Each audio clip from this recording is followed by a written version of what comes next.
All right, finally, let's get to Michigan's next opponent, Washington. And the Huskies just suffered one of the most embarrassing losses by a college football team since Michigan lost to Appalachian State, losing at home to Montana. Now, they were without their top three wideouts. One of them was announced today. He's out for the year. Another one, they're not sure will play this Saturday. And then the third one's actually a true freshman that hadn't played at all, and he was one of their top three wideouts. One of their most targeted wideouts last week against Montana was former Michigan player Giles Jackson, who dropped the pass on fourth down that basically clinched the loss. The Huskies ran for only 65 yards against an FCS team, despite an offensive line that averages like 6'5" and 310 pounds. And they ran for 65 yards against Montana. I go back to when we lost to App State, the amount of attention and everything that generated. We had Oregon coming in the very next week, and I was convinced, man, when we're going to be really pissed after that loss. Oregon came in the next week, named the damn score. It was one of the worst losses ever suffered by Michigan at home in terms of scoring margin. One of the worst ever. 39-7, if I remember correctly. It was very, very bad. Yeah. I mean, it was and it wasn't that close, actually. Okay.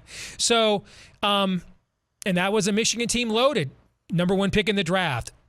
Highest rated or number one rusher in school history. One of the leading passers in school history at quarterback, right? So I wonder, psyche-wise, where they are at. They travel cross country. What do you think we're going to see from Washington? Because the conventional wisdom is they're coming in here like a bat out of hell to prove themselves. But I remember after we lost to Appy State, man, we let them beat us again the next week and at home in front of our own fans. So what do you think? Well, I would have more confidence in thinking that they were going to come out like a bat out of hell if Chris Peterson was still running the show. And that's not to discredit Jimmy Lake, but I just don't know. They only played 4 games last season. They come out against Montana. And you laid it out there.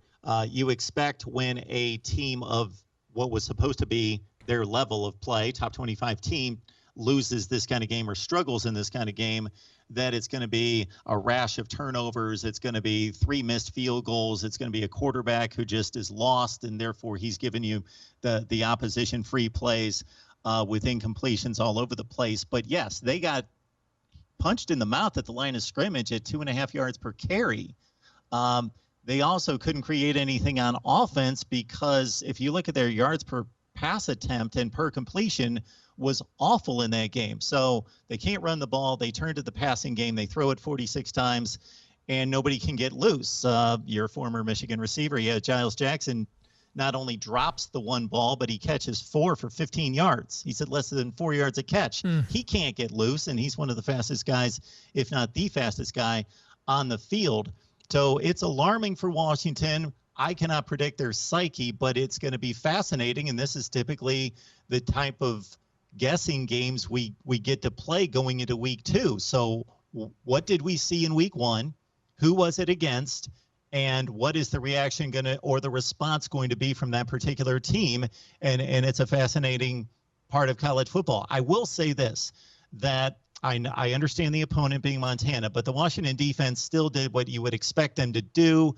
Aside from creating turnovers and big plays defensively, they only had 1 sack. They didn't turn Montana over, but they did all the right things in terms of only 230 yards of offense, only 10 first downs, limited the rushing attack. The pass per attempt was minimal because they were tackling guys in space. So the Washington defense, I believe, is still going to show up. Of course, they've got a defensive-minded coach who was excellent when he was a coordinator in Jimmy Lake. So I expect the Washington defense to be strong and come to play in this game. The offense seems like it's a mess, and it may take more than a week to work out.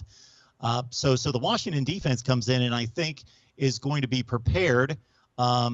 And we'll see if they hold down Michigan early, if Josh Gaddis has a plan B or can adjust to that. And that's, of course, what we want to see out of Josh Gaddis and have been wanting to see for quite some time.